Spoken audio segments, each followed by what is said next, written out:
The mechanic wiped his hands, laughing at the rusted pink Cadillac that rolled into his shop one humid afternoon in Memphis, 1975.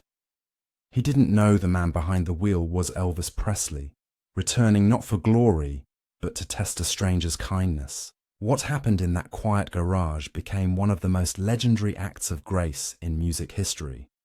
The year was 1975, the heat heavy enough to make the air shimmer over the asphalt outside Route 72 Auto Works, a small repair shop just beyond the Memphis city limits. The radio hummed a faint Elvis tune through static, Suspicious Minds, while a pair of grease-stained hands tightened the bolts on a Chevy hood. That's when the low rumble of an unfamiliar engine rolled in from the distance. Every head turned as a faded 1955 pink Cadillac coasted up the gravel drive, dust trailing like smoke. Its once proud paint was chipped, chrome dulled, one headlight flickering as if unsure it still belonged on the road. Inside the shop, Ray Dobson, 48, leaned on the counter with a smirk. He'd seen his share of rust buckets limping in, but this one looked nearly sentimental, like something someone couldn't bear to let go of. "Poor fella's driving a museum piece," he muttered.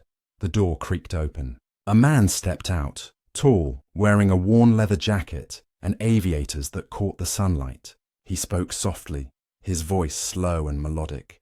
"Afternoon, friend. She's been acting up lately. Thought I'd bring her in for a little attention." Ray didn't recognize him at first. To him, it was just another customer clinging to an old machine that had outlived its purpose. He chuckled, shaking his head. "Sir, this car's about ready for the scrapyard. Might be cheaper to buy yourself a new one." The stranger smiled, not offended, not defensive, just patient. He walked around the car, brushing his fingertips along the faded pink hood, like he was touching a memory. "She's got history," he said quietly. "Some things are worth fixing, even when folks think they're finished." Ray rolled his eyes. "You sentimental types always say that." Then, from the corner, a young apprentice, Tommy Lee, 19, froze mid-step. His eyes widened, jaw slack. He whispered, "Ray." "You know who that is?" Ray frowned. "What's some old-timer with a story?" Tommy swallowed hard. "That's Elvis Presley." The air changed. The jukebox seemed to cut out mid-chorus. Even the cicadas outside seemed to pause. Ray blinked once, twice, then laughed, thinking it was a joke. But the stranger just smiled, removed his sunglasses, and the truth was unmistakable. Those eyes, tired yet kind, were the same ones that had stared down from 1,000 posters. Ray's grin faded. The same hands that had mocked the car now trembled on the counter. He stammered, I didn't mean..." Elvis waved a hand. "It's all right, son. You were honest. That's rare these days." For a moment no one spoke. The king of rock and roll stood there in a dusty garage, his legendary Cadillac purring softly, surrounded by men too stunned to breathe. Why would Elvis Presley, a man who could afford any car in the world, walk into a small-town mechanic's shop, alone? What did he come here to prove? As Ray tried to gather himself, Elvis leaned against the counter, his tone light but deliberate. "Tell me, Ray, you think she's beyond saving?" It wasn't just a question about a car. It hung there like a test of pride, of humility, of what a man chooses to restore when the world stops believing it's worth the effort. Outside, a small crowd began to gather, whispers rippling through the heat. The name Elvis Presley carried like wildfire across the street. Ray looked at the Cadillac again, the cracked leather seats, the worn steering wheel, the ghost of something sacred beneath the dust. For the first time, he didn't just see an old machine. He saw a story waiting to be redeemed. But the test had only begun. Because what happened next inside that garage would silence the laughter and turn a simple repair into one of the most legendary moments of grace ever told. For a few seconds, nobody moved. The only sound was the slow tick of the Cadillac's cooling engine and the faint whir of a ceiling fan above. Elvis stood there, calm as ever, his smile the kind that could disarm a room without saying a word. Ray finally exhaled, forcing a nervous laugh to cover the embarrassment. "Well, if I'd known it was you, I might have kept my mouth shut. Elvis tilted his head, amused. Nah, honesty's good for a man, even when it stings. The shop felt smaller now, crowded by whispers from the doorway, where locals had begun to gather. A few faces pressed to the window, one kid holding a vinyl record tight against his chest, praying for an autograph. Ray rubbed the back of his neck, trying to regain footing. So what brings the king down here? You got folks at Graceland who could fix this up in half the time. Elvis's expression softened. Sometimes you want to see if people will still help you when they don't expect nothing back. He turned toward the Cadillac, fingers tracing the chipped chrome letters on the tail. Cadillac Fleetwood. This one was my mama's favorite ride, he added quietly. She always said it carried our dreams before the world ever knew our names. The room went still. Even Tommy stopped fidgeting with his wrench. You could almost hear the shift, from disbelief to respect. But Ray, pride still stinging, forced a smirk. Well, Mr. Presley, far as I can tell, dreams don't run without spark plugs. Elvis chuckled, that low magnetic laugh that filled the air like a song half sung. Then maybe you can help me bring one back to life. The two men lifted the hood together. Steam hissed, the engine coughed. Ray pointed out corroded lines, missing wires, the decay of time. She's run down bad. Could take hours. Maybe days, Elvis shrugged. I got time. Then, as if sensing Ray's unease, he added, Ain't about the car, friend. It's about what she meant. That single line, it's about what she meant, landed heavy in the room. Tommy glanced up from his workbench. Sir, my mama used to play your records when she cleaned the house, said your voice could make even dust feel like it had purpose. Elvis smiled at that. That's the best compliment a man can get. He picked up a rag and wiped the sweat from his brow, then began helping, quietly passing tools, holding the flashlight steady. He wasn't giving orders. He was working beside them. Outside, the crowd grew. By now, at least 60 people had gathered. Farmers, housewives, kids skipping school. Someone whispered, He came here alone. No guards, no press.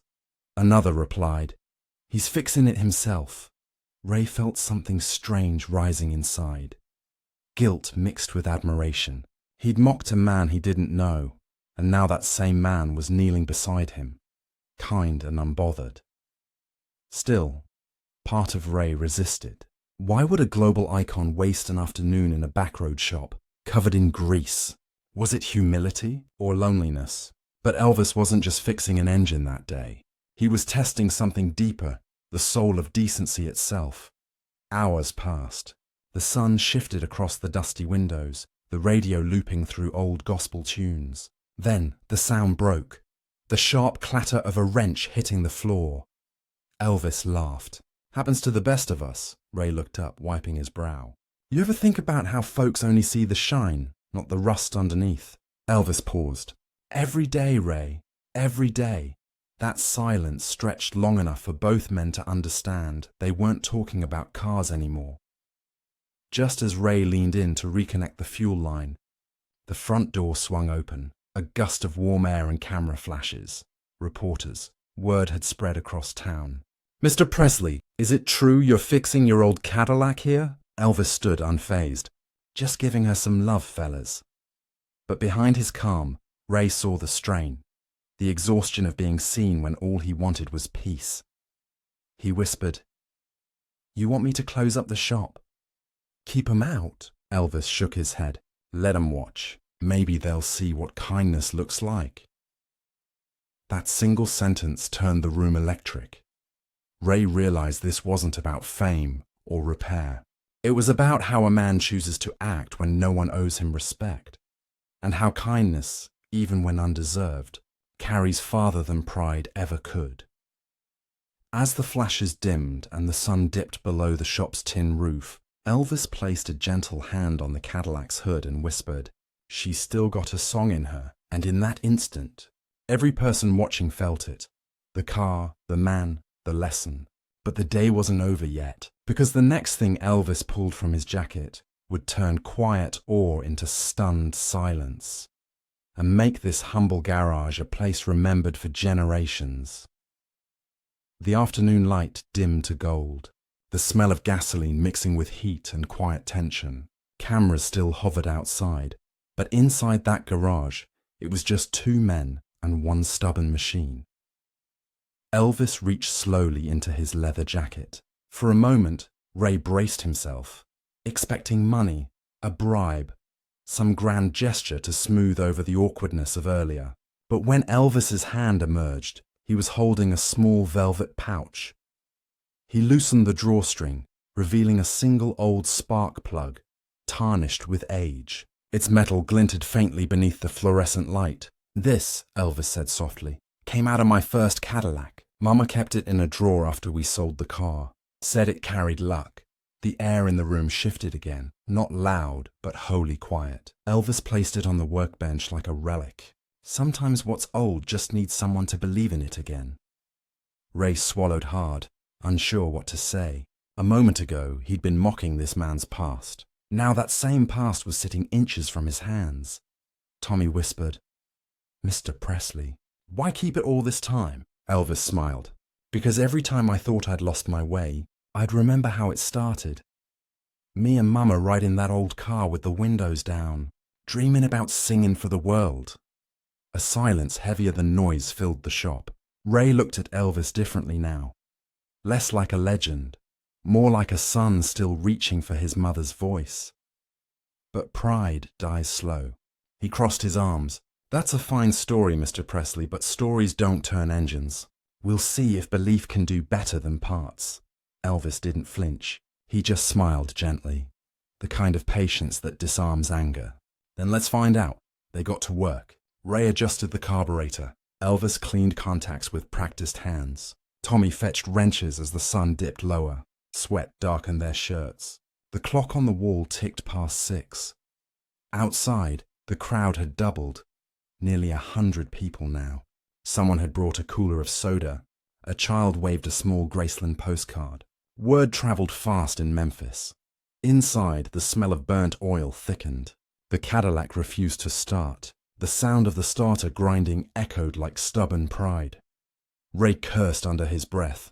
"Told you, she's done." Elvis just leaned on the fender, wiping his hands with a rag. "You ever quit on something before it gives you a reason to keep going?" The question hit harder than the silence that followed. Ray turned away. "You don't understand. I've been fixing machines my whole life. Some things just can't be saved." Elvis's tone dropped low, steady, grounded. "Then maybe it ain't the car that needs fixin', son." Tommy froze. Even the ticking clock seemed to hold its breath. Ray met his eyes, and in that gaze saw not arrogance, but mercy. A man who had seen everything and somehow still believed in second chances. For a moment, Ray didn't see fame or fortune. He saw himself, tired, skeptical, trapped in his own rust. He sighed. "All right then. One more try." Elvis nodded. "That's the spirit my mama liked." They rewired the ignition, replaced the plug, and topped the oil. Elvis motioned toward the driver's seat. "Go on, Ray. You started the doubt. You should start the redemption." Ray slid into the seat, hands shaking. He turned the key. Again. A faint vibration spread through the floor. The engine coughed once more, then roared alive. The garage erupted. Tommy whooped. The crowd outside cheered.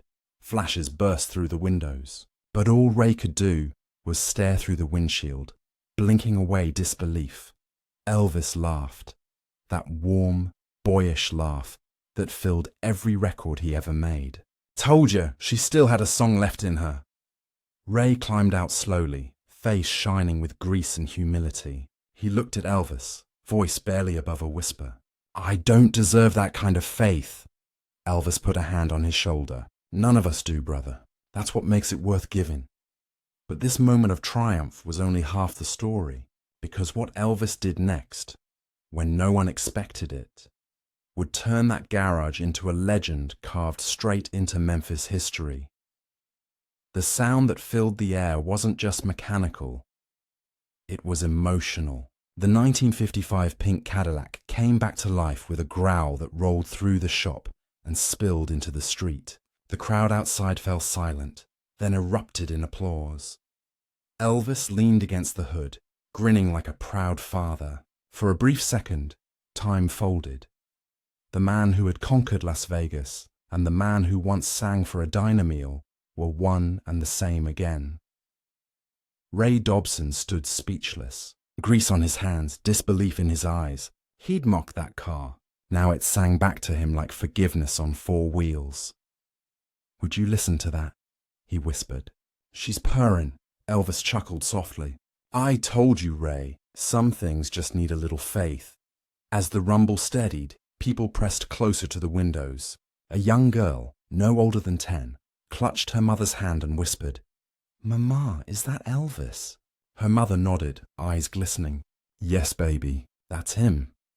Inside, Tommy Lee was still recording the moment on a small cassette player, the tape whirring faintly. "I can't believe this," he murmured.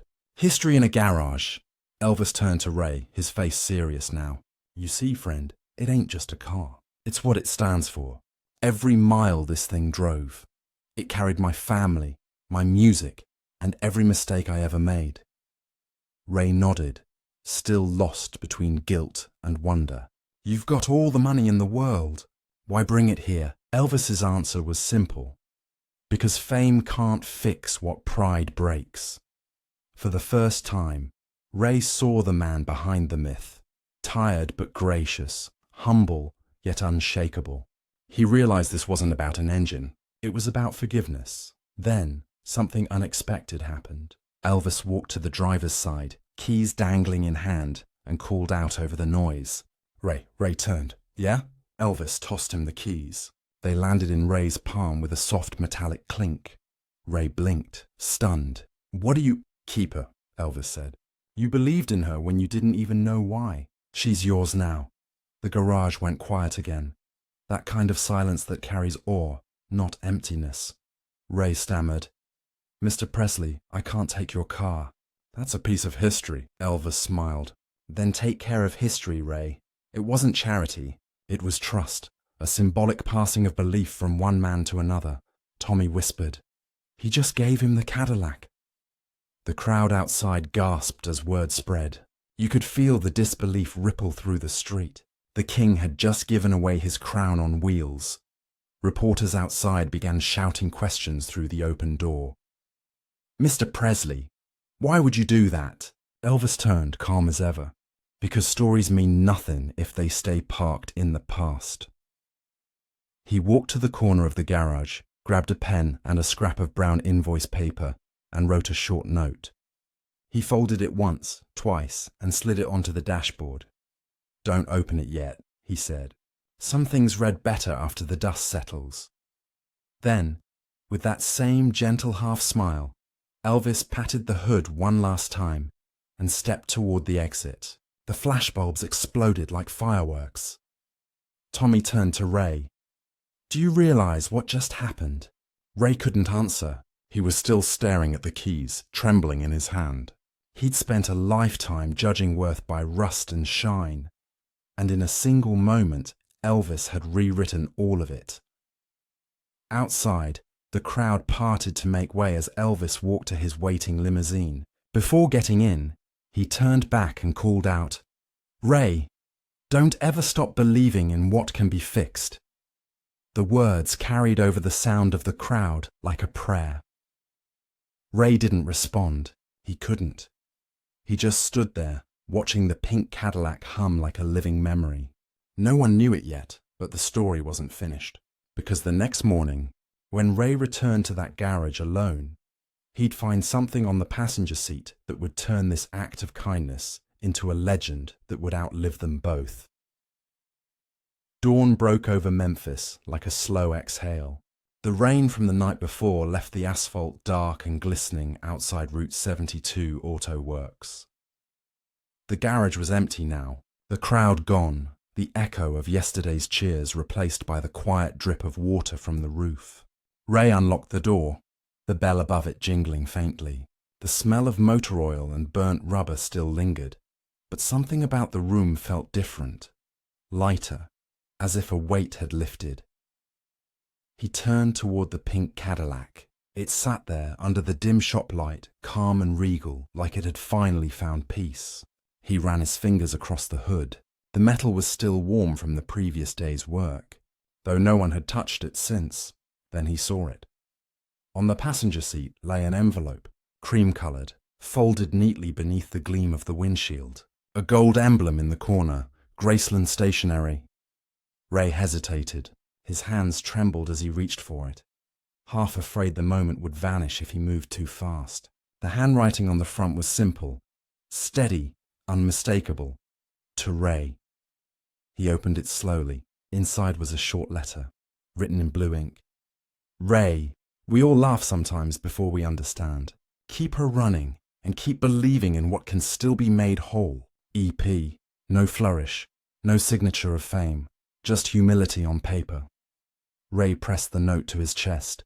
He didn't realize he was crying until the ink began to blur beneath a tear. It wasn't a gift. It was a lesson.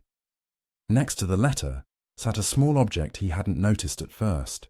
A gold TCB pin, Elvis's personal emblem, taking care of business in a flash.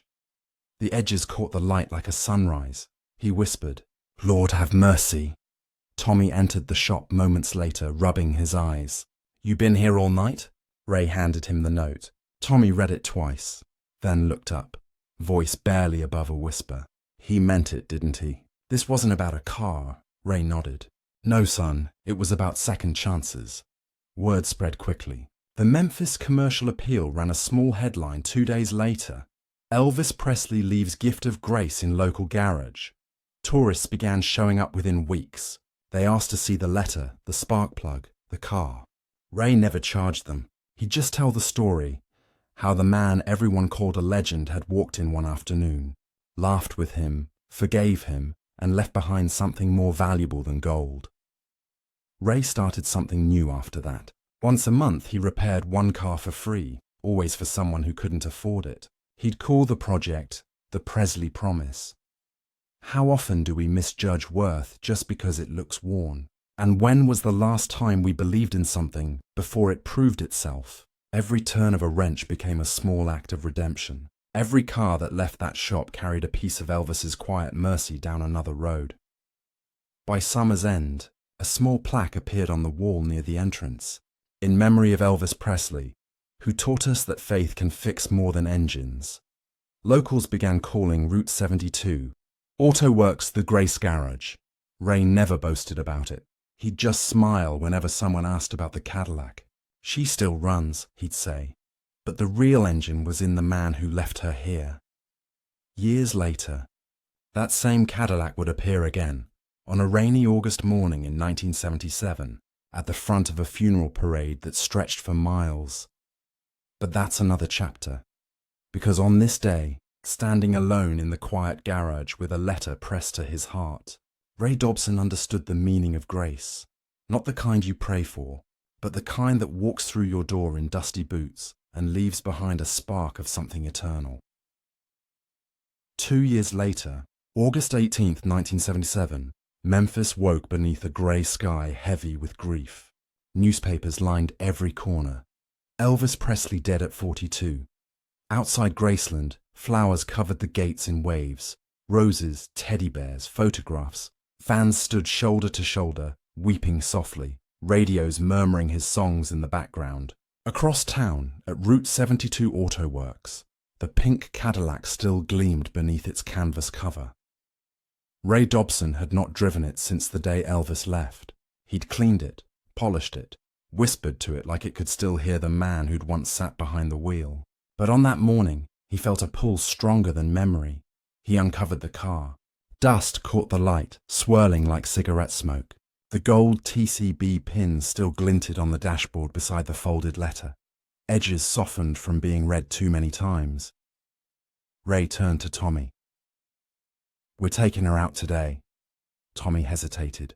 You sure? Ray nodded, voice steady. He gave her to me for a reason. Today, we remind folks why.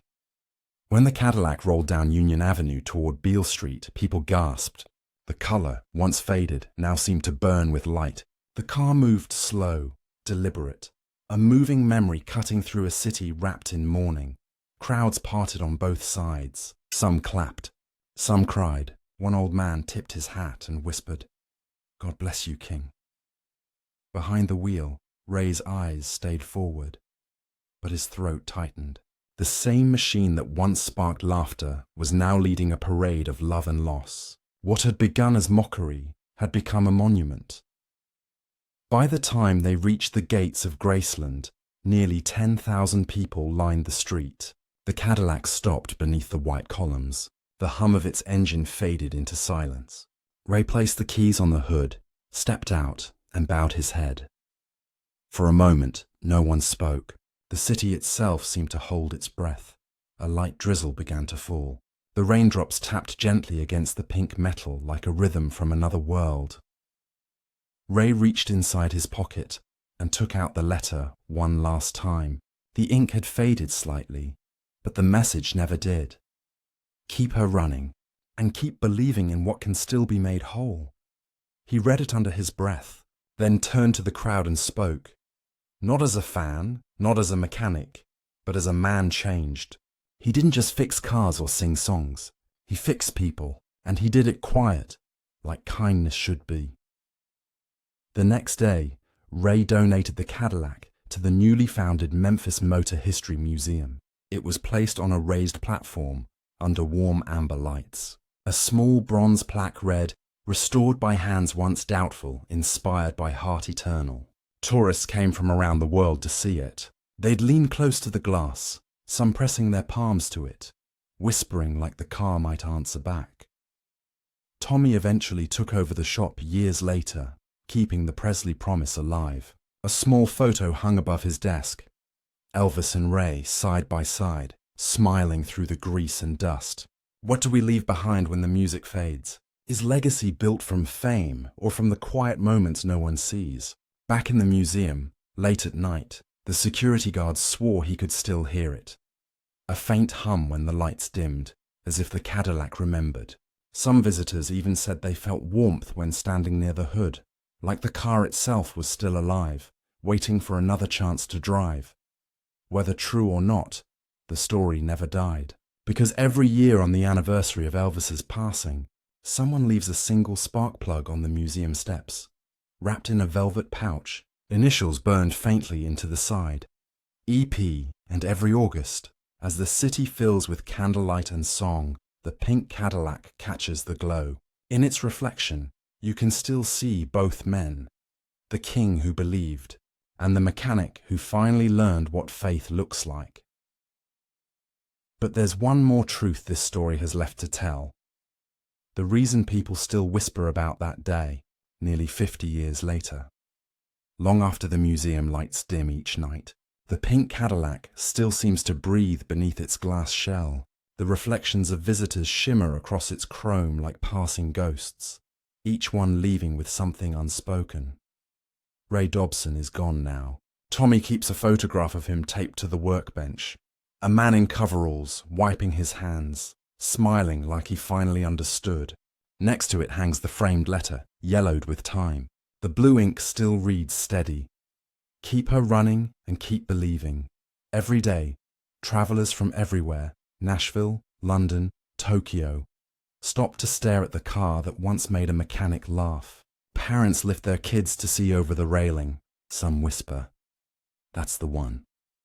Others just stand quiet, because some stories don't need telling anymore. They're felt. And yet what truly kept this story alive wasn't metal, fame, or even music. It was the reminder that kindness can come disguised as the ordinary, that grace can walk through a dusty door wearing boots and a smile. Elvis didn't teach the world how to fix engines. He taught it how to fix hearts. The car still carries fingerprints beneath the polish, small marks that curators never cleaned. They say one set belongs to Ray, one to Elvis. The rest belong to those who touched the car later, hoping a little of that mercy might rub off. How many chances have we passed by, just because they didn't shine? And what if belief itself is the engine that keeps us moving forward? The moral of this machine is simple. Redemption doesn't roar, it hums. It happens quietly, in garages, in second tries, in people who choose to believe again when it would be easier to laugh. Some say on still nights, when the museum is empty, the motion sensors flicker. The guards swear they hear an engine turn once, softly, like a soul remembering its song. Maybe it's just imagination, or maybe it's proof that grace, once set in motion, never truly stops. The laughter that began this story ended in reverence, and the man who once doubted learned what it meant to keep something running, not with tools, but with heart. So if you ever find yourself staring at something broken, before you give up, remember this: even the king of rock and roll believed in second chances.